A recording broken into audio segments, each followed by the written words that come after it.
Lições de número 5 e 6, né? Matéria, Atos dos Apóstolos. Atos dos Apóstolos. Nesta lição, são dois os personagens centrais, no aspecto humano,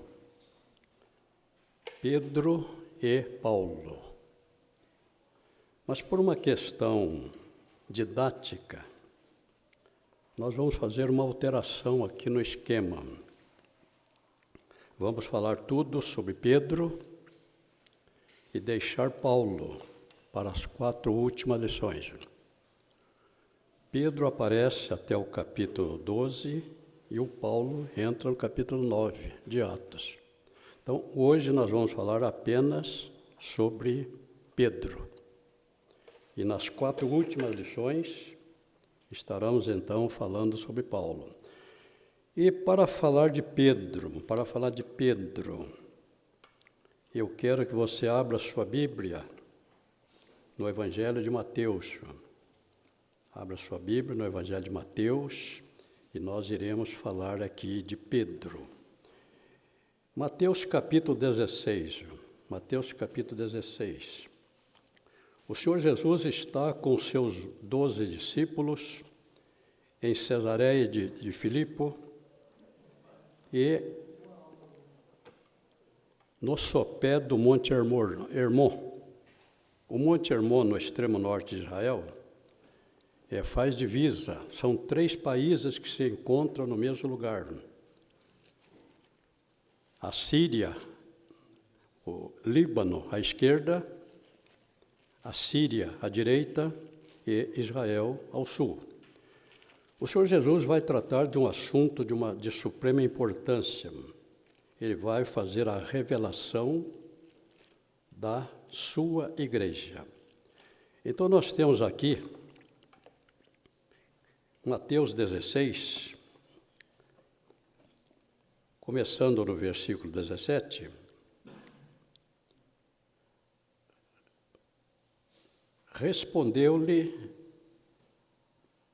Jesus respondeu-lhe, disse-lhe: Bem-aventurado és tu, Simão Barjonas, porque não foi a carne e sangue quem te revelou, mas meu Pai que está nos céus.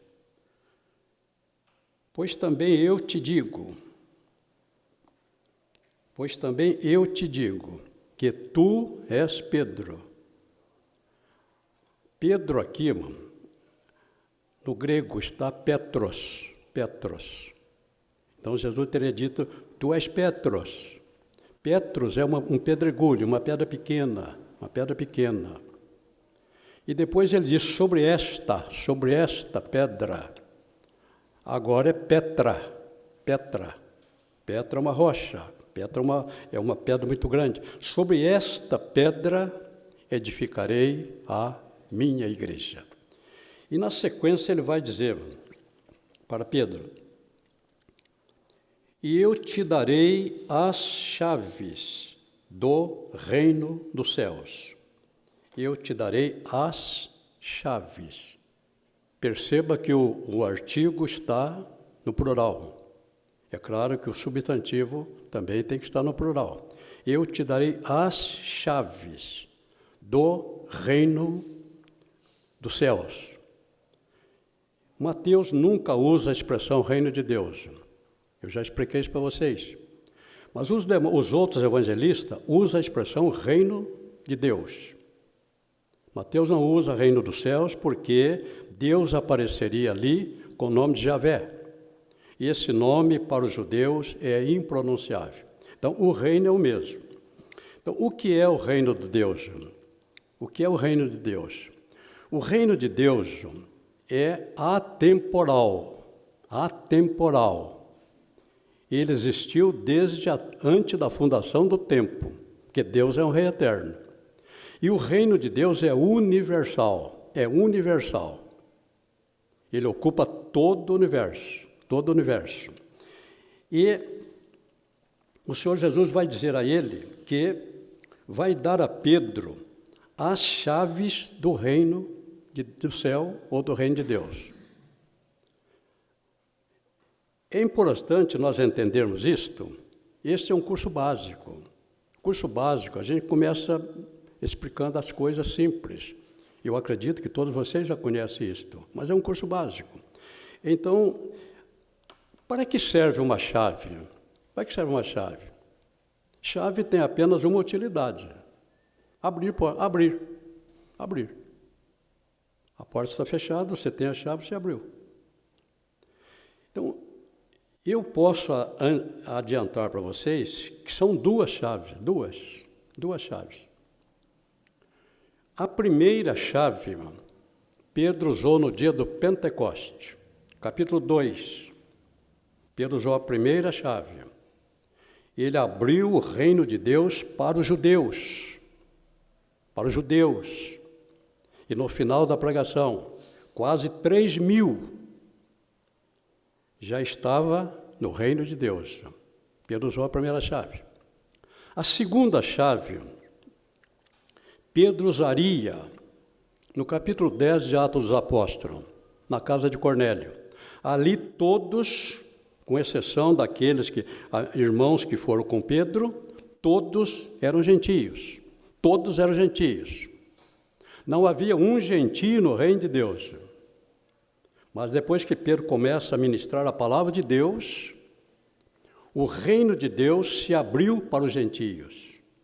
E todos aqueles que ali estavam entraram para o reino de Deus. Então, o reino de Deus é isto. O Senhor Jesus disse, e Lucas registrou, no capítulo 17, e o versículo 21, se disser para você, o reino de Deus está ali, o reino de Deus está aqui, não vá, porque o reino de Deus está dentro de você. O reino de Deus está dentro de você. Estão fazendo esta observação porque, lamentavelmente, a Igreja Católica Romana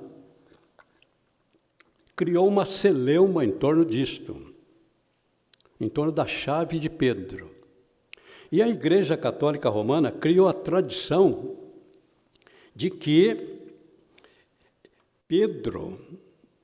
transformaram Pedro em porteiro do céu. Transformaram Pedro em porteiro do céu. Então aparece a imagem de Pedro segurando a chave. Isto aqui é uma heresia. Isso aqui não tem fundamento nenhum. Pedro nunca foi porta de nada. Ele usou a chave que Jesus deu a ele para abrir as portas do reino, primeiro para os judeus e depois para os gentios. Feito esta introdução, vamos entrar aqui na lição 5 e o texto 1. Lição 5 e o texto 1. Então, nós temos aqui que, naqueles dias, crescendo o número dos discípulos, houve murmuração dos gregos contra os hebreus, crescendo o reino de Deus. O reino de Deus estava crescendo de uma maneira gloriosa. Primeiro, capítulo 2, verso 41, quase 3.000. Capítulo 4, verso 14, 5.000. Capítulo 5, verso 14, multidão. Capítulo 6, verso 7, agora não se fala mais de número, multiplicação. Então, a igreja está uma bênção. Crescendo de uma maneira excepcional. E, crescendo a igreja, houve problema. Crescendo o número dos discípulos, surgiram os problemas. Agora, se você é um pastor, você pode evitar esses problemas. Se você é um pastor, você já tem uma igreja com 50 membros, com 100 membros, todos bem situados, todos da classe média, alguns profissionais liberais, família estabilizada. Então, uma igreja com mais ou menos 100 membros, todos com a vida estabilizada, não haverá problema desta natureza. Não haverá necessidade. Então, se nós não quisermos problema, não vamos pregar para pobre, não. Tem igreja que não prega para pobre. Tem igreja que não prega para pobre. Mas os pentecostais têm a mania de querer pregar para pobre. Pentecostais entra na favela, vai debaixo do viaduto e vai arrumar problema, meu Deus do céu. Houve problema aqui, por quê? Porque o número de discípulos cresceu muito. Agora, qual foi o problema? Discriminação. As mulheres judias estavam discriminando. Aqui diz que as viúvas gregas. Se a gente não estuda a Bíblia, a gente fica perdido. Não havia na igreja de Jerusalém nenhum grego. Não havia nenhum grego. Todos eram judeus. Se não havia nenhum grego, não havia viúva de grego. Mas aqui está escrito, as viúvas gregas. Então, quem não estuda a Bíblia não sabe que o judeu, não importa onde ele nasceu, em qualquer lugar da terra que ele nascer, ele é judeu. Ele não abre mão da sua cidadania. Judeu nasceu no Brasil, ele tem a cidadania brasileira, mas ele não abre mão da sua cidadania israelita. Judeu, em qualquer parte do mundo, é judeu. Então, esses gregos aqui eram judeus que nasceram fora de Israel. Agora mudaram para lá, estão em Jerusalém. Outros, é possível que saíram de Jerusalém, estão retornando. Então, se entendermos isto, nós vamos entender o problema das viúvas gregas. Agora, antes de falarmos das viúvas, vamos ver aqui no texto 1, a igreja é um organismo vivo. A igreja é um organismo vivo. A minha é, a sua é. Na nossa igreja existe vida espiritual. O Espírito de Deus está conosco. Agora, há igreja por aí que não tem vida. Tem placa de igreja, mas não tem Espírito Santo. A placa está escrita igreja, mas o Espírito Santo não tem lugar ali. Então, a minha, a sua igreja é um organismo vivo. E todo organismo vivo cresce. Todo organismo vivo cresce. Então, nós mostramos aqui a alegria dos pais. Eu passei por isto. 3 filhos. Eu vi os meus filhos nascer. E compra o sapatinho, em pouco tempo o sapatinho não serve mais. Comprava roupinha lá para a menina, em pouco tempo não servia mais. Agora, é motivo de alegria ou de tristeza? Aí faz um mês aí que eu comprei o sapatinho e já está apertado. Alegria ou tristeza? Alegria. O filho está com saúde, a criança está com saúde, a criança está crescendo, está desenvolvendo. Agora, aquele que compra o sapatinho 3 meses depois, o sapatinho está folgado. 4 meses depois, há problema aí, algum problema está e precisa procurar e identificá-lo. Então, um organismo vivo precisa crescer. Isso faz parte da vida. Então, aqui, essas viúvas estavam sendo preteridas, principalmente na distribuição da cesta básica. Alguém poderia estar dizendo para ela, ó, a irmã espera aí de lado. Se sobrar, nós vamos dar para a irmã. A mãe é grega. Ou então, estava negando. E elas se sentiram discriminadas. Estava havendo problema.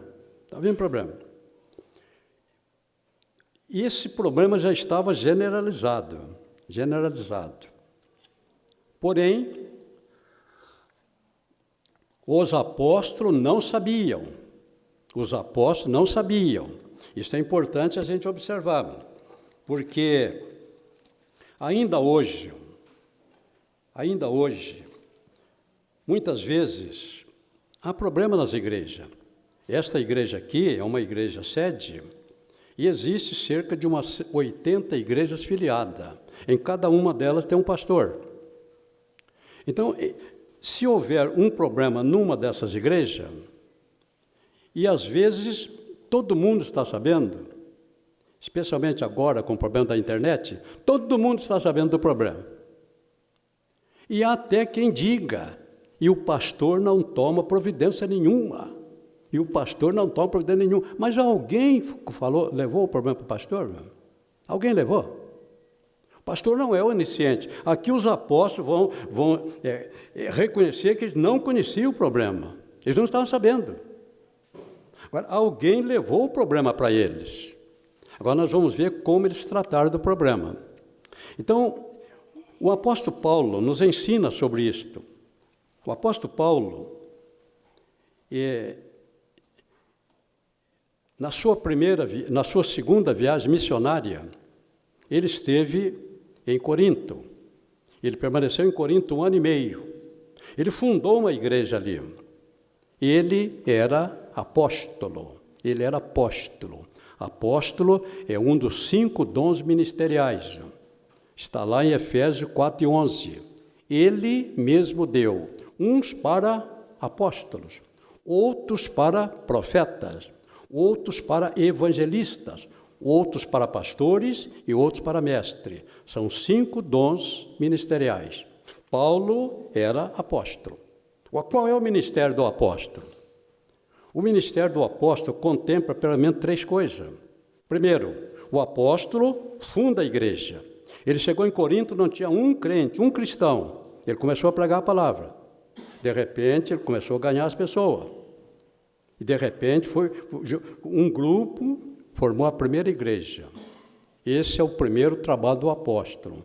Fundar igreja onde não existe igreja. Em Corinto não tinha igreja, Paulo fundou. Agora, o segundo trabalho do apóstolo, estruturar a igreja no sentido doutrinário. Ensinar a palavra de Deus. Ensinar a palavra de Deus. Estruturada a igreja, agora o apóstolo, aquela igreja, pode caminhar sem ele. Ele vai abrir igreja em outro lugar. Mas aquela igreja fica sob a responsabilidade dele. O apóstolo tem autoridade sobre aquela igreja que ele fundou. Havendo problema, ele tem autoridade para intervir. E começou a haver problema na igreja de Corinto. De repente, a igreja está dividida. E estão formando vários grupos. Mas o apóstolo Paulo agora está em Éfeso, na sua terceira viagem missionária. Na terceira viagem missionária, ele permaneceu em Éfeso durante 3 anos. Ele revela isto em Atos dos Apóstolos, capítulo 19. 3 anos. Havendo um problema lá, a igreja está dividida. Mas havia uma família sincera, havia uma família crente de verdade, a família de Cloé. E os da família de Cloé não entraram naquela briga, não entraram. Eles foram levar o problema para Paulo. Pegaram um navio, atravessaram o mar, e o Paulo está na Ásia, Corinto está na Europa, atravessaram o mar e foram ao encontro do Paulo. Paulo era o apóstolo. Paulo tinha poderes para resolver o problema. Levando o problema, Paulo apresenta a solução. Mas ele disse, sob pelos da família de Cloé. Sob pela família de Cloé. Agora, um problema que existe muito entre nós. Quando todo mundo está sabendo do problema, mas o pastor não sabe. Alguém leva o problema para o pastor. Acontece muito isto. Leva o problema ao pastor, está vendo aí um problema, mas eu estou trazendo para o senhor, mas não diga que foi eu. Não diga que foi eu. Isso é fofoca. Não diga que foi eu. Um pastor que conhece Bíblia, um pastor que tem uma noção da nossa legislação, ele sabe, se ele chamar as pessoas envolvidas, e vai colocar o problema que ele ouviu falar. Aí ele coloca o problema, é um problema grave. Alguém vai dizer, pastor, isso é muito grave. O senhor vai ter que provar isto. Isto é calúnia, isto é injúria, isto é difamação. O senhor vai ter que provar. Agora, se o pastor, a pessoa pediu segredo, se pediu segredo, o pastor não trata desse assunto, não. O pastor ensina essa pessoa a ser sincera, a ser crente. Ele é fofoqueiro, ele está trazendo um assunto, mas não quer que diga que foi ele. Então ele vai ensinar essa pessoa e não vai levar a sério a informação que ela deu. Agora, se o pastor for um pouco despercebido, ele chama as pessoas, vai tratar do assunto, não tem testemunha, e ele pode ser processado por isso. Então, quem leva ao conhecimento do pastor tem que sustentar. Se precisar de mim, conta comigo. Pronto. Eles soube pelos da família de Cloé. E o Paulo tinha autoridade para isso. Foi ele o fundador daquela igreja. Agora, ele vai escrever a primeira epístola aos Coríntios, para resolver esse grave problema que estava havendo na igreja ali de Corinto. E ainda completando aqui a nossa exposição, fundada a igreja, Paulo tinha que estruturar a igreja na doutrina. E naquela época havia apenas o Antigo Testamento. Ele teria que ensinar a igreja, ensinar os crentes sobre o Antigo Testamento. E com poucos dias, Paulo preparava um obreiro. Com poucos dias, Paulo preparava um obreiro. Aí tem gente que não entende. Eu estou na igreja há 1 ano, há 2 anos, há 5 anos, e o pastor não me consagra. E o Paulo ficava lá, poucos dias já tinha um obreiro. Essa gente que não estuda a Bíblia dá trabalho. Os obreiros que Paulo preparava eram judeus. Esses obreiros conheciam todo o Antigo Testamento. Começavam a aprender até antes do nascimento. A vida inteira, depois de entrar para a escola, eles conheciam todos os 39 livros do Antigo Testamento que nós temos hoje. Mas eles não entendiam nada da simbologia nem da tipologia.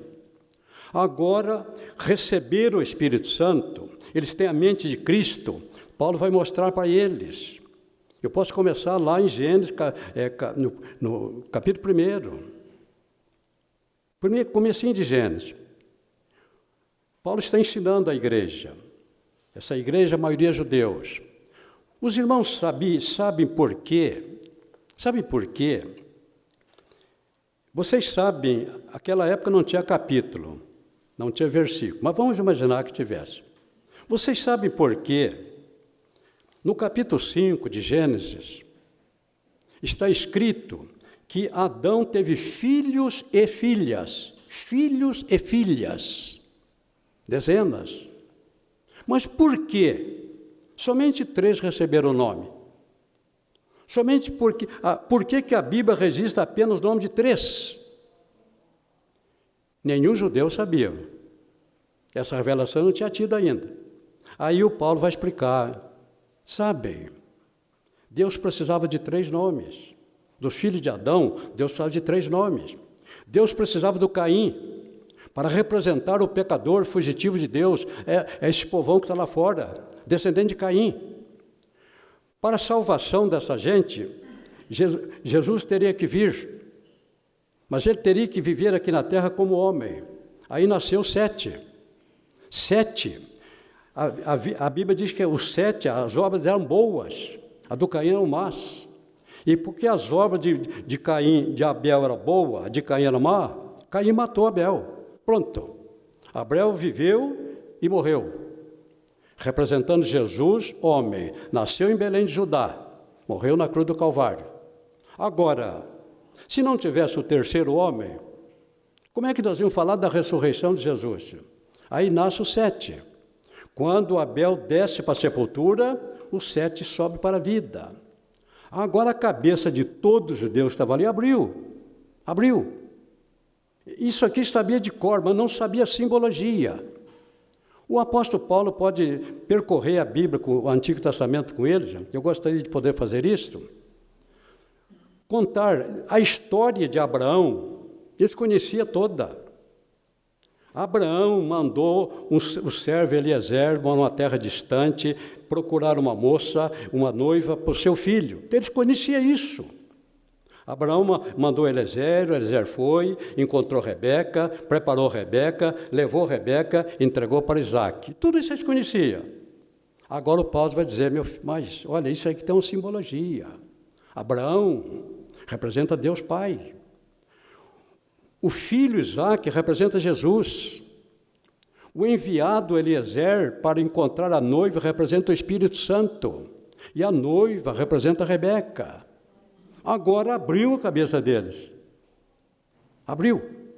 Aí vamos imaginar o Paulo andando pelo Antigo Testamento. Chega lá, Isaías 53. Até hoje, se você disser para o judeu que não é cristão, que o capítulo 53 de Isaías fala de Jesus, ele vai ficar bravo com você, mano. Para ele, fala da nação de Israel, sem parecer, sem formosura, nação de Israel.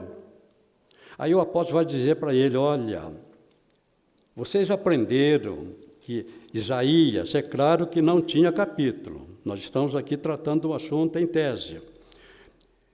Quem deu crédito à nossa pregação e a quem se manifestou o braço do Senhor? Versículo 3, era desprezado e o mais indigno dos homens. Homem de dores, não pode ser Israel. Aí o apóstolo Paulo vai mostrar a eles que o personagem central do capítulo 53 é Jesus. É Jesus. E chegando aqui no versículo 4, verdadeiramente ele tomou sobre si as nossas iniquidades, as nossas enfermidades, e as nossas dores tomou sobre si. Versículo 5, mas ele foi ferido pelas nossas transgressões. Ele foi ferido. Agora, irmão, o Espírito Santo abriu a cabeça dos judeus, eles entenderam que aqui está falando de Jesus. Mas o apóstolo Paulo parou com eles no capítulo 6, capítulo 9 de Isaías, e eles conheciam toda a história. O rei aqui, irmão, Ezequias, reinou entre os anos, o Ezequias foi um dos melhores reis de Israel, dentre os 19, 8 se destacaram, e 2 se destacou de uma forma especial, Ezequias e Josias. Então aqui, nós estamos no tempo do rei Ezequias. Ele reinou entre os anos, Ezequias reinou entre 715 e 686. Mas a esposa dele ficou grávida. Nasceria o Manassés. O Manassés seria o sucessor. Então, quando nasceu o Manassés, e quando Isaías profetizou isto, porque um menino nos nasceu, tudo bem, nasceu, o filho do rei. Um filho se nos deu, tudo bem. E o principado está sobre os seus ombros, está certo. O pai dele é rei. Agora vem, e o seu nome será maravilhoso, tudo bem. Um nome bonito, Manassés. Até aí o judeu estava entendendo. Agora o apóstolo Paulo vai dizer ainda o outro nome. E o seu nome será maravilhoso, conselheiro. Tudo bem, todo príncipe, todo rei precisa ser um bom conselheiro. Agora vem o problema. O nome do menino seria Deus Forte. O judeu nunca aceitaria que um homem ocupasse o lugar de Deus. O nome dele será Deus Forte. Pai da eternidade. Aí o apóstolo Paulo explicou, está vendo? Aqui, Isaías está falando de Jesus. Jesus. Agora a cabeça do judeu abriu. O Paulo pode ter dito, vocês conhecem o livro do profeta Oséias. Hoje, no capítulo 11, verso 1, está escrito, do Egito chamei o meu filho. Do Egito chamei o meu filho. Vocês sabem que Jesus passou a infância dele no Egito e que depois ele retornou para cá. Então está aqui, do Egito. Aí a cabeça dos judeus foi abrindo. Pronto. Esse judeu já estava preparado para ensinar outros. Paulo deixava um judeu como pastor e ia para a próxima. Agora, preparar um gentio para ser pastor, levaria muito tempo. O gentio, quando veio para a igreja, nunca ouviu falar desse livro chamado Antigo Testamento, nunca. Não sabia nada. Então, preparar um gentio levaria muito tempo. Então, Paulo preparava a curto tempo, porque a maioria era de judeus. Então, isto aqui, se a gente entender isto, nós vamos entender que, havendo problema, na igreja tem um pastor. Se o pastor, sabendo do problema, não tomar providência, o Paulo, como apóstolo, tinha autoridade. Então, os da família de Cloé deixaram Corinto, atravessaram o mar, levaram o problema para Paulo. Agora o apóstolo Paulo vai resolver o problema, escrevendo a primeira epístola. Mas ele diz, soube pelos da família de Cloé. Isso aqui é importante a gente entender. Então, ainda aqui no texto 1,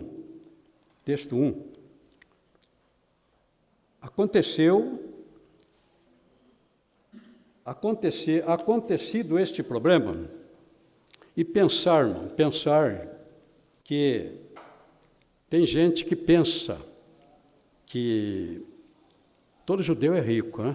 Todo judeu é rico. E tem gente que procura maldosamente ou tirando proveito próprio, mostrar que no Antigo Testamento todos eram ricos. Disse Deus a Salomão, pede o que queres. Mas Deus disse a Salomão, meu Deus, não chama Salomão. E usam indevidamente o livro de Deuteronômio, capítulo 28. Esse capítulo divide em duas partes. A primeira metade são todas as promessas que Deus tem para o seu povo. A primeira parte, todas as promessas que Deus tem para o seu povo. Deuteronômio, capítulo 28. Só promessa, até a metade, até o versículo 14. Depois as consequências. Se não obedecer, haverá consequência. Agora aqui está escrito, vocês serão cabeça e não cauda, estarão por cima e não por baixo, emprestarão e não tomarão. Isto aqui é para Israel. Israel não tem nada a ver com igreja. Os judeus nunca cumpriram, havia uma condição, quando obedecer todo o estatuto. Quando vocês cumprirem toda a palavra, todas essas bênçãos estão disponibilizadas para vocês. Nunca fizeram. Mas Deus, as promessas de Deus, são sem arrependimento. No milênio, Israel receberá todas essas bênçãos. As promessas de Deus são sem arrependimento. Então, em Israel, sempre houve muitos pobres, como estava vendo aqui, nesse período que nós estamos tratando aqui no capítulo 2. Então, vamos dar uma olhadinha aqui, eu não vou poder desenvolver esse assunto para você. Levítico 19, versículo 9 e 10. Levítico 19, 9 e 10. Deus tomando providência dentro da lei de Moisés, para que os pobres não passassem fome. Então ele colocou na lei um terreno como este aqui. Judeus ia semear aquele canto na hora da colheita. Os cantos não podiam ser colhidos. Naquele canto, deixa o cereal lá. Neste canto, deixa aqui. Naquele, neste, não colha. Todo cereal que cair, deixa no chão. E está escrito, é para os pobres, dentre os santos de Israel. Depois que terminava a colheita, os pobres iam colher. Era uma providência de Deus para que os pobres não passassem fome. Deuteronômio, capítulo 15, versículo 11, uma outra providência. Deuteronômio 15, 11. Isso é Bíblia, 15, 11. É Deus que está dizendo aqui, não sou eu, está escrito aqui, ó. Nunca cessará o pobre no meio da terra. Nunca cessará o pobre no meio da terra. A tua mão para o teu irmão, para o teu necessitado. Abrirás a tua mão para o teu irmão. Não é para o gentio, não, é para o teu irmão necessitado. E Deus completa aqui. Para o teu pobre necessitado e para o teu pobre da tua terra. Então sempre haveria pobre. Mas isso também está no Novo Testamento. Novo Testamento. Se você abrir Novo Testamento, nós vamos ver aqui no capítulo João, capítulo 12, aqui é Jesus que está falando. Novo Testamento, é Jesus que está falando.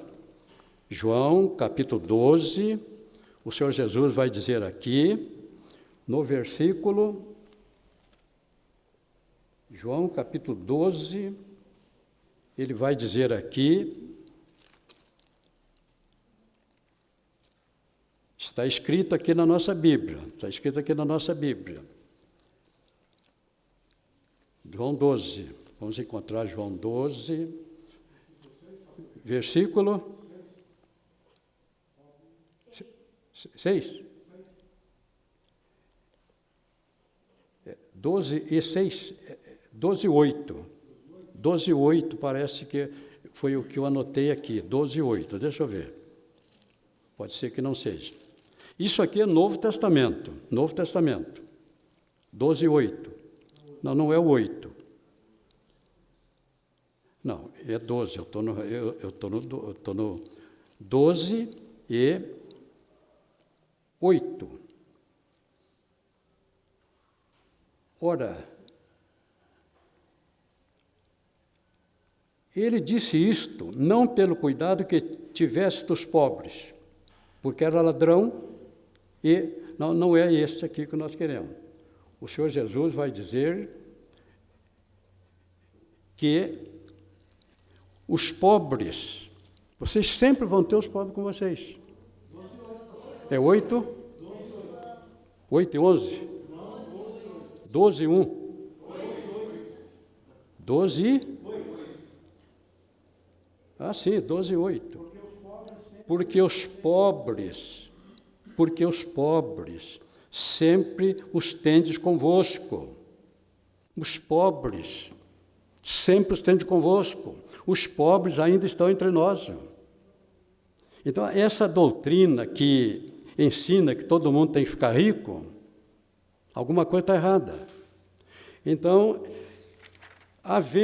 quando o problema chegou na presença dos apóstolos, imediatamente, os apóstolos tomaram providência. Então, vamos ver aqui. Alguém levou o problema para os apóstolos. E os apóstolos disseram aqui, e os 12, convocando a multidão, disseram, não é razoável, não é bom, que nós deixemos, este é o ministério dos apóstolos, este é o ministério daquele que foi separado para o que nós chamamos de dons ministeriais. Aqui é apóstolo, Efésios 4:11, e ele mesmo deu uns para apóstolos. Qual é o trabalho dos apóstolos? Então ele está dizendo aqui, o nosso trabalho é a oração e a palavra. Nós não podemos deixar a oração e a palavra para cuidar desse problema de ordem material. Esse problema nós vamos passar para vocês. Mas os apóstolos aqui, final do versículo 3, eles entenderam que esse era um importante negócio. Olha aqui. E os apóstolos disseram, olha aqui, constituamos sobre este importante negócio. Os apóstolos deram as coordenadas. Vocês vão escolher 7 dentre vocês. E a esses 7, nós vamos incumbir deste importante negócio. Agora os apóstolos deram as coordenadas, as condições. Primeiro,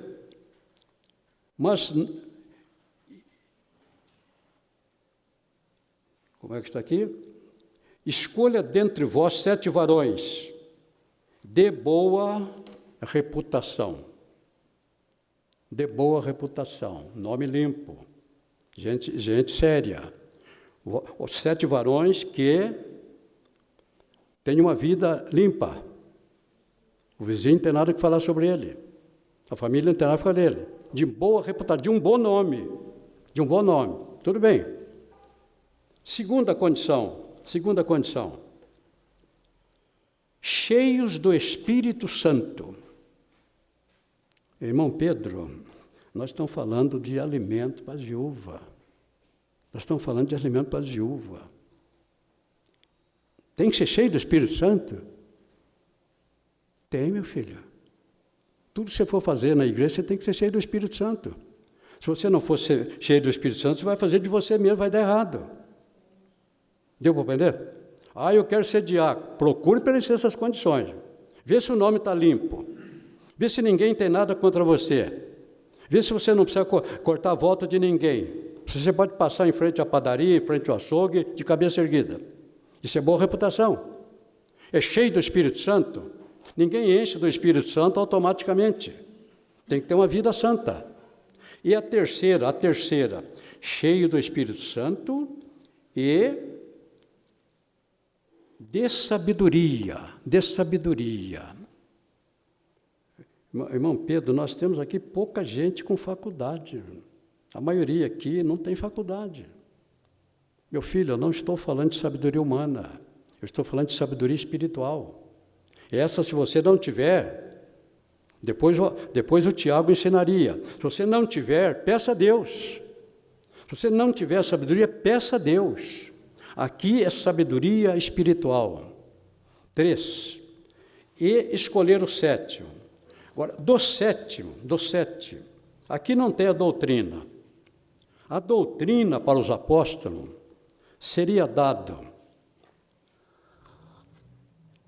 Isto aqui nós estamos no começo da igreja, ano 29, e a doutrina seria dada por Paulo.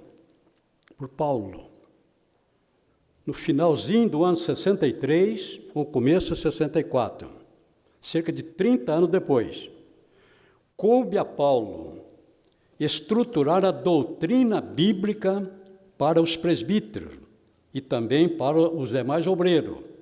Nós vamos falar aqui só dos presbíteros. Primeira epístola a Timóteo. Paulo saiu da prisão no ano 63, final.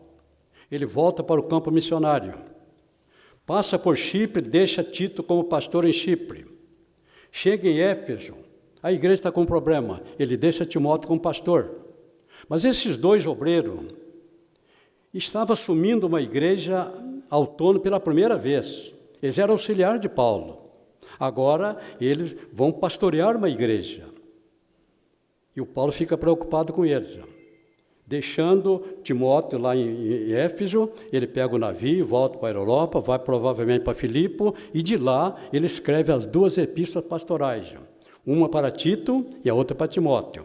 E aqui na epístola a Timóteo, o apóstolo Paulo vai dar a doutrina para os obreiros. E nós vamos destacar aqui apenas a doutrina para os diáconos, que é o assunto que nós estamos tratando agora neste momento. Primeira epístola de Paulo a Timóteo, capítulo 3. Então nós temos aqui, ele repete, que governe bem a sua casa, tem que ser um bom pai de família, tem que ser um bom marido, tem que ser um bom pai, tem que ter o governo da casa, não novo convertido, não neófito, e essas condições também para os diáconos. Da mesma forma os diáconos, verso 8, sejam honestos, não de língua dobre, não falador, homem que fala quando sim é sim, quando não é não. Língua dobre é duas linguagens. Uma hora fala uma coisa, outra fala outra. Então, homens sérios, que tenha, não seja falador, né? Que não fale mais do que o necessário, e ainda mais, que governe bem as suas casas, que tenha os seus filhos em sujeição. E o versículo 13, porque os que servirem bem,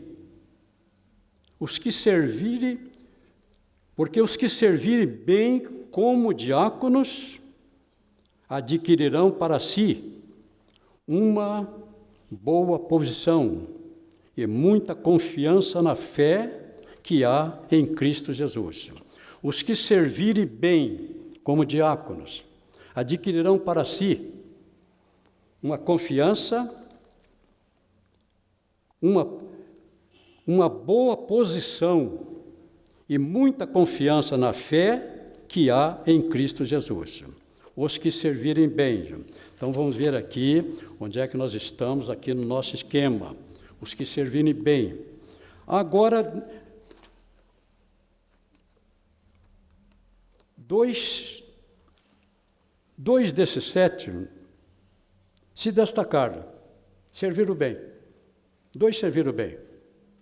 E esses 2 que serviram bem, receberam um ministério que nós chamamos de ministério da palavra. São 5, apóstolos, profetas, evangelistas, pastores e mestres. Aqui nós temos o Filipe.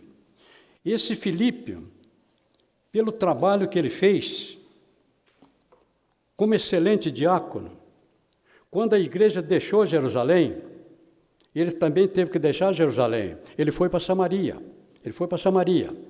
Em Samaria, não havia um crente, um cristão. Ele chega em Samaria. Agora nós vamos ver aqui que Deus deu a ele um ministério, dentre os 5 que nós temos em Efésios 4:11. E ele comprovou que ele serviu bem como diácono, Deus deu a ele o dom ministerial de evangelista. Começou a pregar aqui em Samaria. E, de repente, a igreja começou a crescer. A igreja não, toda Samaria veio ouvir a palavra e Filipe fez um grande trabalho. Esse se chama evangelismo em massa, um grande trabalho. A notícia chegou em Jerusalém. Jerusalém mandou para lá 2 doutrinadores, 2 apóstolos. E quando os 2 apóstolos chegaram, o Filipe não questionou. Ele conhecia o lugar dele. Ele sabia que o trabalho dele não era ensinar, o trabalho dele não era de apóstolo. Deus o levantou para ser evangelista, para ganhar alma. E Pedro e João assumiram o trabalho em Samaria. E o Filipe? Agora o Filipe podia questionar. Mas esse trabalho foi eu que abri. O trabalho está uma bênção.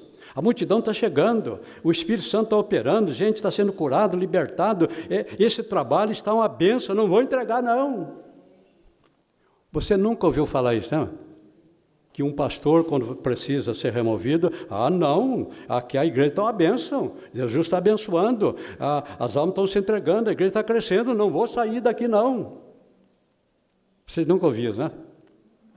Nunca ouviram. E tem uns que não saem, não, desliga do ministério, declara a independência da igreja, e a igreja é dele.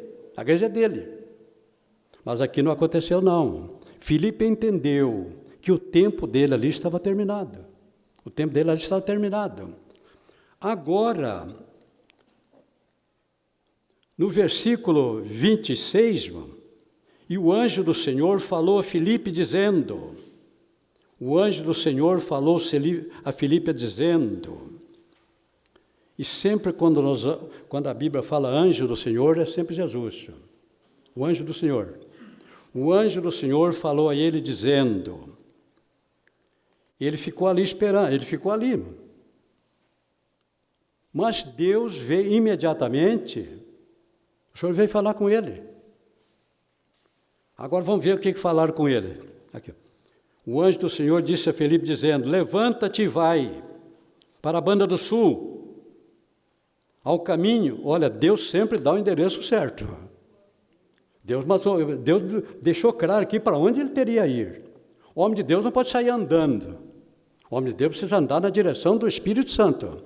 Ele saiu dali sabendo para onde ele ia. Para onde ele ia. Agora, o detalhe aqui, ele não fez pergunta.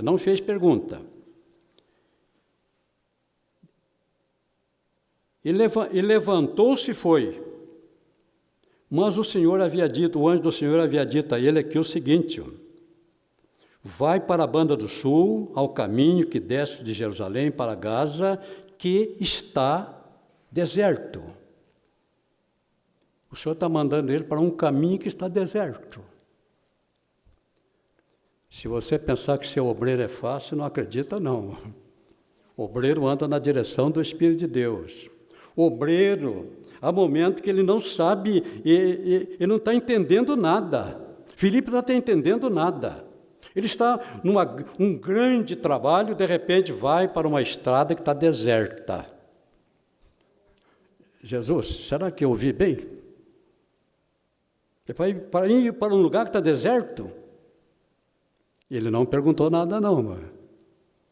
Se fosse eu, acho que eu até ia perguntar, Jesus, o senhor está me mandando para um lugar que não tem ninguém, deserto, eu vou fazer o que lá? Se você pensar que é fácil ser crente, não é não, mano. Se você pensar que ser obreiro é fácil, não acredita não. Você tem que confiar no seu Deus. Você tem que andar de acordo com a palavra do seu Deus. Você tem que estar pronto a obedecer, embora pareça um negócio esquisito. Deus está me mandando para um lugar deserto, o que eu vou fazer lá? E ele chegou lá, mano. Não tinha ninguém. Mas ele estava no lugar que Jesus mandou ele ir. Não tem ninguém. Olhou para frente, olhou para trás, a estrada deserta. De repente apareceu uma carruagem lá. E a carruagem passou por ele. Eu acho que nem o cumprimentaram. Ele estava parecendo um andarilho, no meio de uma estrada deserta. Eu acho que o ocupante aqui até mandou acelerar mais o movimento, porque esse homem é perigoso. Mas ele não desistiu, não. Ele correu atrás. Não parou a carruagem, ele foi correndo atrás. Isso é ser homem de Deus. E de repente ele percebeu que o eunuco estava lendo um livro. Esse eunuco era um prosélito. Ele tinha ido a Jerusalém. Prosélito é o gentio que aceita o judaísmo. Então eles iam a Jerusalém. E lá em Jerusalém ele comprou esse livro. Aí o Filipe pergunta, entende tu o que lês? Agora o Espírito Santo vai mover o homem. Como vou entender se não tem quem me ensine? Filipe se prontificou a ensinar. Eu acredito que ele mandou parar a carruagem e o Filipe começou a explicar a ele aquilo que ele estava lendo no livro do profeta Isaías. Vamos imaginar que ele estava lendo o capítulo 53, está entendendo nada. Agora o Filipe vai mostrar para ele. E quando nós estamos ministrando a palavra de Deus, o Espírito Santo está trabalhando. Filipe está ministrando a ele a palavra de Deus, contida no Antigo Testamento. O Espírito Santo está trabalhando no seu coração. De repente ele foi salvo. Agora foi dito certamente que quem crê foi batizado. Apareceu um riacho. O eunuco pediu o batismo. Eis ali a água, quem perde a ser batizado? Aí Filipe foi lá e batizou um homem muito rico, ministro da fazenda. Agora, eu acredito que esse homem queria levar o Filipe com ele para essa terra. E se o Filipe não tivesse estrutura bíblica, ele ia acompanhar o eunuco lá para a terra dele. Lá ele ia ter todas as benesses. Lá ele ia ganhar dinheiro. Ele ia ficar rico. Foi uma oportunidade que ele teve de seguir um outro caminho. Mas o Filipe persistiu, rejeitou o convite. E agora nós vamos ver aqui, para complementar o nosso estudo aqui sobre Filipe, então sobre Filipe, vamos ver aqui onde nós estamos.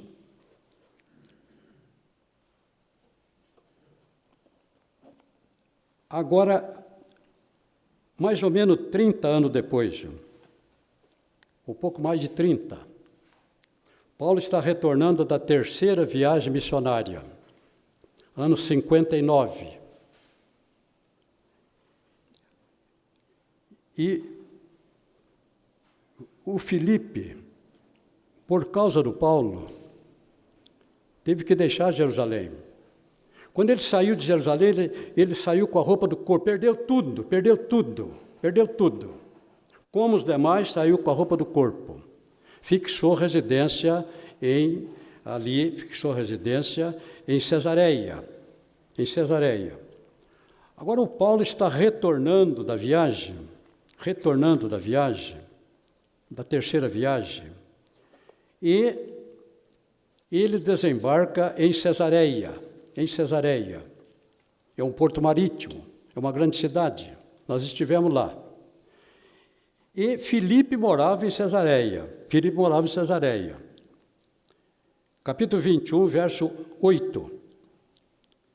E no dia seguinte, partindo dali, Paulo e nós que com ele estávamos, chegamos a Cesareia. Onde é que o Paulo foi hospedar? Na casa de Filipe. Mas naquele momento, Filipe podia se lembrar o grande mal que Paulo fez para ele. Foi por causa do Paulo que ele perdeu tudo que ele tinha, saiu com a roupa do corpo. Agora o Paulo chega na casa dele, mas o Filipe mostra que é um homem de Deus. Abriu a sua casa para hospedar Paulo. Agora, um detalhe, esse homem deu fruto. Esse homem, nós vamos ver aqui, que ele era também um bom chefe de família. Ele não era apenas um grande evangelista, mas ele tinha um lar, e o seu lar era bem estruturado. Está escrito aqui que ele tinha 4 filhas donzelas. Versículo 9. Tinha 4 filhas donzelas que profetizavam. 4 filhas donzelas que profetizavam. Dom espiritual de profecia. 1 Coríntios, capítulo 12. Os 9 dons. Um deles é o dom de profecia. Elas tinham o dom de profecia. Elas profetizavam. Mas chegou na casa dele um profeta, chamado Ágapo. Um profeta. Este é um homem que recebeu do Senhor o dom ministerial de profeta. Ele era um profeta, dom ministerial. Lá em Efésios 4:11. E isso aqui é apenas para abrir esse detalhe, para mostrar que a casa de Filipe era uma bênção. Então nós terminamos aqui a história do Filipe, um dos diáconos. Mas um outro diácono, agora chamado Estevão, também se destacou. E este diácono também, para ele, eu quero acreditar que Deus deu para ele o dom ministerial de mestre, doutor. Dom ministerial de mestre ou doutor. Porque na sua pregação, ele contou, na sua pregação, que ele começa lá com Abraão, em Ur da Caldeia, mais ou menos pouco mais de 2.000 anos de história. Pouco mais de 2.000 anos. Abraão teria nascido 2.000 anos antes de Cristo. A igreja já está agora com 33 anos. Então, ele contou a história de mais de 2.000 anos, com detalhe. E ele demonstrou uma sabedoria sobrenatural. Isto é próprio daqueles que recebem o dom de mestre, ou doutor. E, depois de uma longa exposição, usado por Deus, vamos localizá-lo aqui na Bíblia,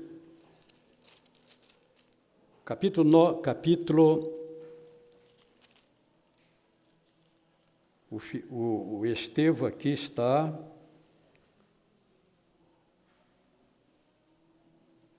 capítulo 7, capítulo, começa no 6, 6, 8, e vai todo o capítulo 7, 60 capítulos no 7, e mais aqui, mais 8, quase 80 capítulos. Uma longa exposição. E ele demonstrou uma profunda sabedoria, digna de um mestre ou de um doutor. E nesta exposição, que eu acredito que você leu, esta tarde eu li inteirinho, toda a pregação dele, e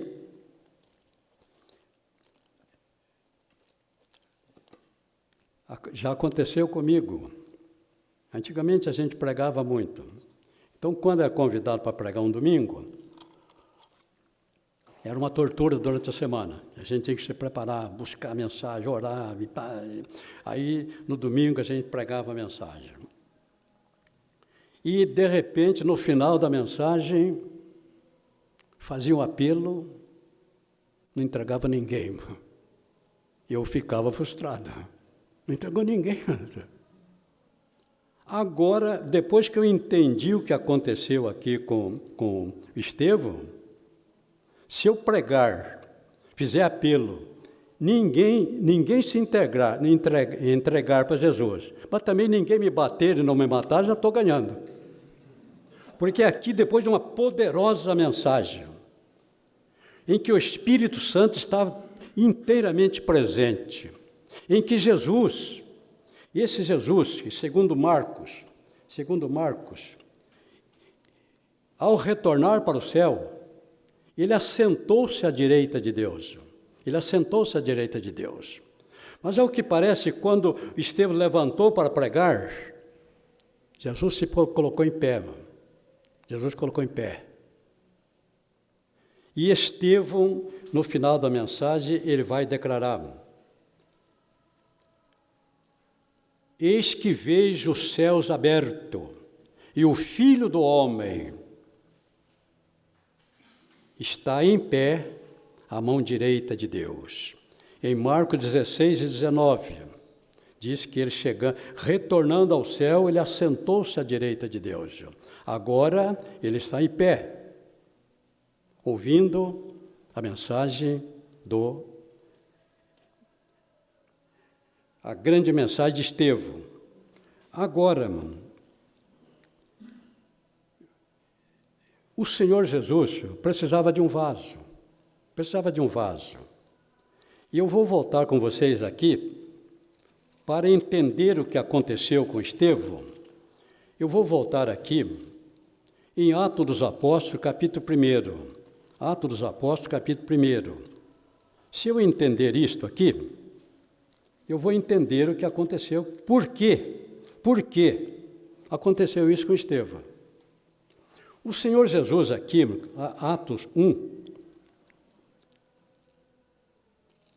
versículo, ele permaneceu com eles, depois da ressurreição, 40 dias. Agora, ele está dando as últimas instruções. E dentre as últimas instruções, ele colocou esta ordem, versículo 8. Mas recebereis a virtude do Espírito Santo, que há de vir sobre vós. Recebereis a virtude. Vamos ver aqui um pouquinho antes, versículo 4. E estando com eles, determinou-lhes que não se ausentassem de Jerusalém, mas que esperassem a promessa do Pai. Não se ausentassem de Jerusalém, mas esperassem a promessa do Pai. A promessa seria a vinda do Espírito Santo. Então agora, nas suas últimas palavras, Jesus vai dizer a eles: ficai em Jerusalém, até que do alto sejais revestido do poder. Ficai em Jerusalém, até que do alto sejais revestido de poder. E versículo 8: recebereis a virtude do Espírito Santo que está entre vós. Ponto e vírgula. Recebereis a virtude do Espírito Santo que está entre vós. Ponto e vírgula. Agora Jesus vai tratar de um outro assunto semelhante. E nesse assunto ele vai dizer: e ser-me-eis testemunhas, tanto em Jerusalém, como em toda a Judeia e Samaria e até os confins da terra, assim que vocês receberem a promessa do Pai, assim que vocês receberem o batismo com o Espírito Santo. Eu quero que vocês façam o seguinte: ser-me-eis testemunhas em Jerusalém, tanto em Jerusalém como, aqui é tanto como, é simultaneidade, não é continuidade, é simultaneidade. Sereis testemunha em Jerusalém, tanto em Jerusalém como na Judeia, como em Samaria, como, eu acrescentaria, Jerusalém, Judeia, Samaria, Galileia, Síria, mundo grego, mundo romano. Isso simultaneamente. Enquanto um grupo estava em Jerusalém, o outro já estava levando a palavra. Essa foi a ordem. Ide por todo mundo. Ide por todo mundo. Pregai o evangelho a toda criatura. Não foi uma ordem? Foi uma ordem. Jesus deu essa ordem. Ide por todo mundo. Depois ele vai dizer lá em Marcos: todo aquele que crê será salvo. E este evangelho será pregado em toda a terra. Então, a ordem era, assim que o Espírito Santo descesse, um grupo, aquela igreja abençoada, permanecesse em Jerusalém. Mas um grupo de obreiros já está saindo de Jerusalém. Um grupo já está levando o evangelho na Judeia. O outro grupo já está levando o evangelho na Galileia. O outro grupo já está saindo da Galileia, está entrando na Síria. O outro grupo já está entrando no mundo romano. É assim que Jesus mandou. É assim que ele mandou. Mas a morte do Estevão, ao que parece, aconteceu entre os anos 33 e 34. Vamos colocar 33. A igreja já estava fundada há 4 anos. A igreja foi fundada no Calvário, com a morte de Jesus. Ali a pedra angular foi colocada. E sobre esta pedra ele edificaria. A igreja foi inaugurada 50 dias depois do Pentecoste. Agora, 4 anos depois, toda a igreja está em Jerusalém. Uma bênção. Multidões, nós que vimos. A igreja está multiplicando, está uma bênção. Vamos imaginar que alguém pode ter dito a Pedro: irmão Pedro, o mestre parece que nos deu uma ordem. Está lembrada? Ele falou ficar em Jerusalém até seria vindo o Espírito Santo. Depois ser-me-eis testemunha em Jerusalém, na Judeia, Samaria. Mas o apóstolo, o irmão Pedro, deve dizer: mas irmão, a igreja aqui está uma bênção. Aqui está uma bênção. Jesus está salvando alma, curando os enfermos, fazendo maravilha. O Espírito Santo está conosco. Então não é para agora. Não é para agora. Alguma desculpa eles deram. Nós temos um hino da harpa, 151.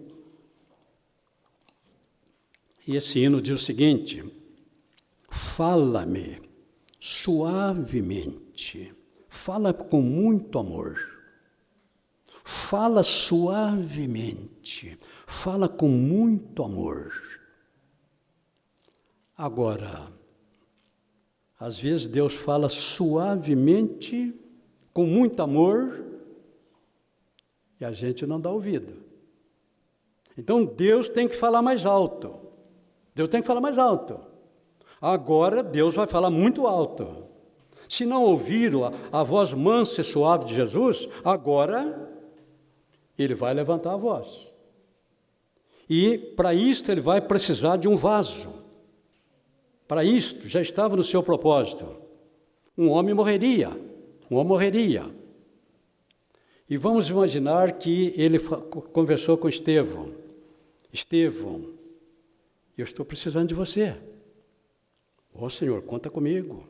Eu estou precisando de um vaso. Conta comigo. Qual é o trabalho, Jesus? Eu quero que você morra. Eu preciso matar alguém. Será que eu entendi bem, Jesus? Se eu preciso matar alguém, eu preciso criar aqui uma circunstância de impacto. Esse povo não ouve a minha voz. Eu tenho que criar uma circunstância aqui de impacto para que eles possam ouvir. E para isso eu preciso matar alguém. Você já orou pedindo para ser um vaso? Jesus, eu quero ser um vaso em tuas mãos. Agora, existe muitas modalidades de vaso. Aqui Jesus precisava do melhor, irmão, do melhor. Se você quer passar por circunstância como esta, procure ser o melhor na sua igreja. Porque se você não for o melhor, você pode não ser escolhido. E se você não for escolhido, 2000 anos depois, ninguém está falando de você. Porque nós estamos falando de um homem que morreu há 2000 anos atrás. Agora, eu quero acreditar que ele vai dizer, Senhor, eis-me aqui. Está pronto. Agora houve a morte de Estevão. E com a morte do Estevão, começa uma terrível perseguição. Agora é para acabar com esses cristãos. Muita gente sendo preso, morta, e foi nessa época que os que puderam fugiram. E fugiram com a roupa do corpo. Os que puderam fugiram. Os que não puderam sofreram martírio. Mas um grupo conseguiu escapar. E dentro desse grupo nós temos aqui o Filipe. Então agora, esse Estevão, pela pregação que ele fez, eu posso entender que Deus deu a ele o dom de doutor, mestre. Ele mostrou um profundo conhecimento da Escritura. E nós estamos aqui vendo no final o que aconteceu então com Estevão. Agora vamos entrar aqui, voltando para Pedro. Deixando Paulo, vamos ver o que aconteceu ainda com Pedro, aqui no capítulo 9. Capítulo 9, do versículo 32 em diante, nós temos novamente Pedro. No exercício do seu ministério, Pedro aqui, usado por Deus, vai acontecer a cura de um coxo, um paralítico, Enéas. E de repente morre uma mulher que era uma bênção. E essa mulher deixou muita saudade. Ela foi uma benfeitora. Sabendo que Pedro estava em Jope, mandaram buscar o Pedro. E nós aqui vamos ver Deus usando o apóstolo Pedro para ressuscitar Dorcas. Mas na sequência de Pedro, nós temos o capítulo 10. Agora vamos falar do apóstolo Pedro na casa de Cornélio. Havia em Cesareia um varão, por nome Cornélio, centurião da corte chamada italiana, ele era um homem importante. Ele era um centurião. O centurião, no exército romano, comandava uma centúria, 100 soldados. No nosso sistema militar, 100 soldados constituem uma companhia. E uma companhia é comandada por um capitão. Um capitão. Então, esta era a patente aqui do Cornélio. Um homem importante, um oficial do exército, o maior exército da terra. Certamente um homem rico, um homem bem situado, um homem que tinha muitos amigos ali naquela cidade. Mas esse homem, apesar de ser romano, era um homem temente a Deus. Um varão por nome Cornélio, centurião da corte romana, piedoso e temente a Deus, com toda a sua casa, o qual fazia muitas esmolas ao povo e de contínuo orava a Deus.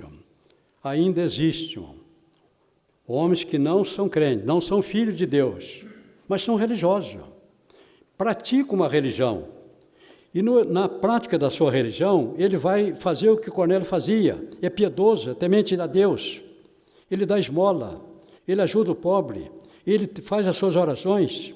Mas tudo isto aqui não levava Cornélio à salvação. Mas as suas orações foram ouvidas. Agora Deus, ouvindo a oração de Cornélio, Deus vai dar a resposta. E ele vai, um anjo, este quase a hora nona do dia, ele estava orando, na hora terceira, na hora nona, 3 horas da tarde, ele estava orando, quase a hora nona do dia, viu claramente numa visão um anjo de Deus, que se dirigia para ele e dizia: Cornélio. Este, fixando os olhos nele, e muito atemorizado, um capitão do exército romano. Agora ele tremeu diante do anjo. Esse homem aqui não tremia diante de homem nenhum. Esse homem aqui era um homem de guerra. O exército romano não tinha piedade. Mas aqui diante do anjo ele tremeu diante do anjo. E tem gente que brinca com as coisas espirituais, né? Dizia, fixando os olhos nele e muito atemorizado, diz: quem é, Senhor? Já chamou de Senhor. Um capitão chamando, e que é, Senhor? Ele só chamava o César de Senhor. Agora ele se entrega. E o anjo lhe disse: as tuas orações foram ouvidas, as tuas esmolas têm subido para a memória diante de Deus. Agora o anjo vai dizer a ele, mandar buscar Pedro. Pedro está em Jope. Pedro está de férias. Jope fica hoje. Jope hoje está na grande Tel Aviv. É uma cidade praiana. O apóstolo Pedro deixou o trabalho em Jerusalém e foi descansar em Jope. O homem de Deus também precisa fazer isto. De vez em quando dar uma parada, pegar a família e descansar no lugar. Só que o Jesus aqui vai suspender a férias dele. Pedro está lá tranquilo, mas Jesus sabe o endereço dele. E Jesus vai dizer: manda Jope, e manda chamar Simão, que tem por sobrenome Pedro. Ele está na casa de um certo Simão curtidor. Esse Simão aqui trabalhava com cartume, curtir peles. Na casa de Simão curtidor, e é uma casa de frente para o mar. Deus sempre saberá onde você estava. Deus sempre saberá onde você está. Eu não sei se quando Pedro saiu, disse: olha Deus, eu estou indo passar uns dias em Jó. Não. Mas aqui Deus deu, olha, ele está lá. Na casa de Simão, o curtidor, uma casa de frente para o mar. Agora, Pedro jamais iria. Mas Deus vai preparar o Pedro. Deus trabalha na vida das pessoas. Pedro também está orando. Ele está orando na hora sexta, meio-dia. E de repente, ele viu descendo do céu um vaso, como se fosse um grande lençol, atado pelas 4 pontas, vindo para a terra, no qual havia de todos os animais quadrúpedes, répteis da terra, das aves do céu. E foi dito a ele: levanta-te, Pedro, mata e come. Ali havia muitos animais considerados imundos.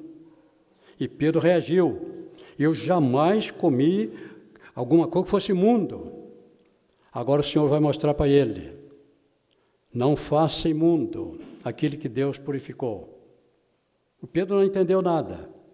Mas logo em seguida, batem na porta da casa dele os emissários de Cornélio. Pedro agora entendeu que ele poderia entrar na casa de um romano, de um gentio.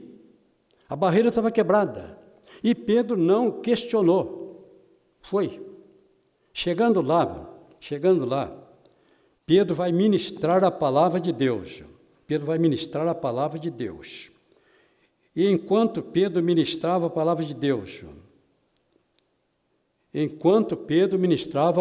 Deus, eu já batizo isso com vocês, como ocorre o novo nascimento. Jesus deu a fórmula. Para que haja novo nascimento, ele disse: precisa aquele que não nascer da água, palavra de Deus, e do Espírito, a presença do Espírito Santo. Quando a palavra de Deus está sendo ministrada, o Espírito Santo libera para o homem a fé. Se esse homem crer na palavra, imediatamente o Espírito Santo entra nele, passa a habitar nele. Ocorreu um novo nascimento. E Pedro não ia fazer apelo não, tem certeza disso. Mas o Senhor se antecipou. Antes do Pedro terminar a mensagem, todos foram batizados com o Espírito Santo.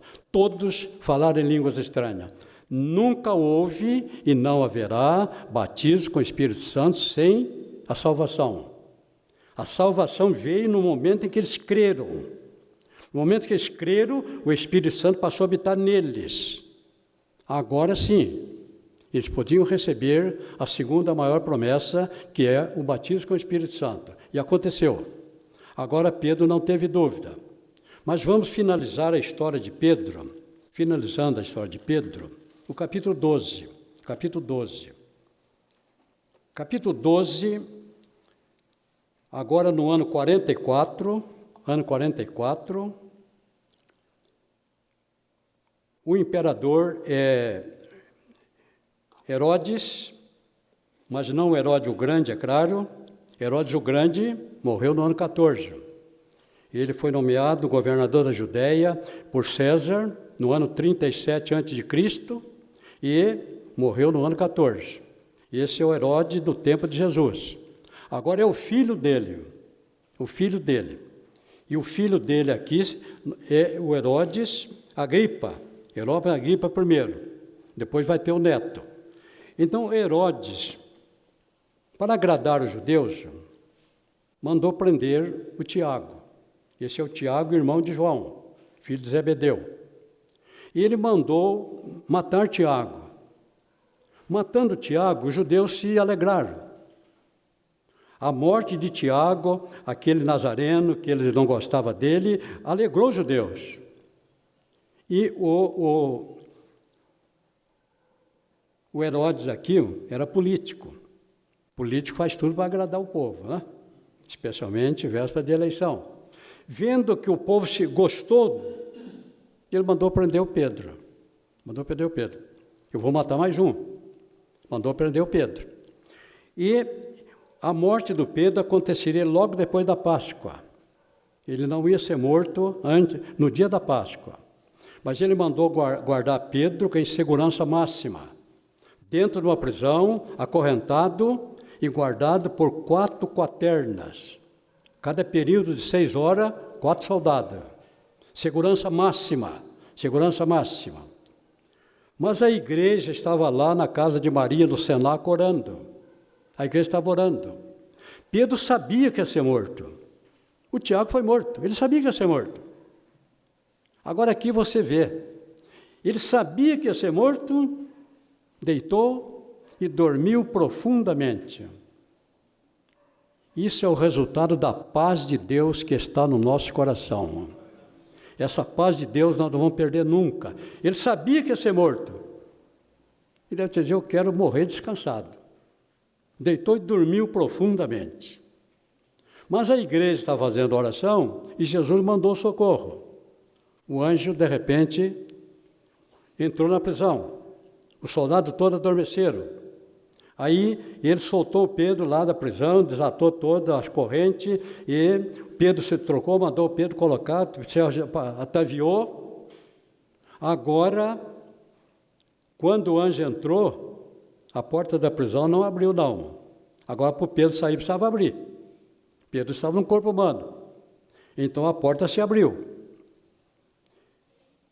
E depois, para sair para a rua, também os portões se abriram.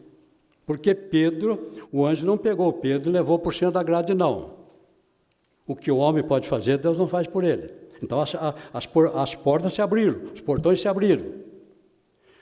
No outro dia, a pena para o soldado que dormia em serviço era a pena de morte. Está escrito que Herodes mandou justiçá-los. Todos foram mortos. A pena era de morte.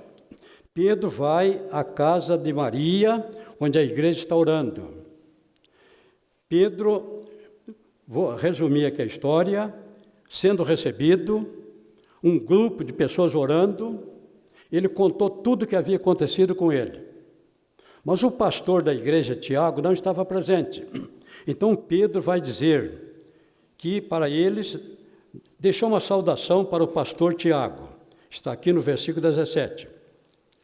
E acenando com a mão para que se calasse, contou-lhe como o Senhor o tirara da prisão e anunciai a Tiago e a seus irmãos. Ponto final. Agora, finalzinho.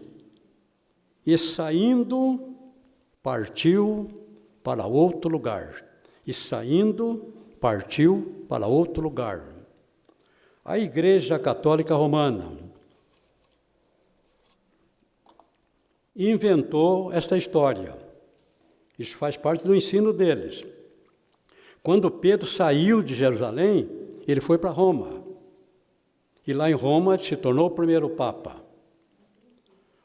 Porém, nós não temos nenhuma notícia. Se o Pedro é Papa, Paulo fica lá preso 2 anos. Todo mundo pode visitar Paulo. Não há nenhuma notícia do Pedro ter visitado Paulo. Nós não temos nenhuma informação. A informação que nós temos de Pedro, agora por volta do ano 66, quando ele escreve aqui a primeira epístola de Pedro, no capítulo 5, penúltimo capítulo, ele está em Babilônia. A vossa coeleita em Babilônia vos saúda, e meu filho Marcos. Ele está em Babilônia.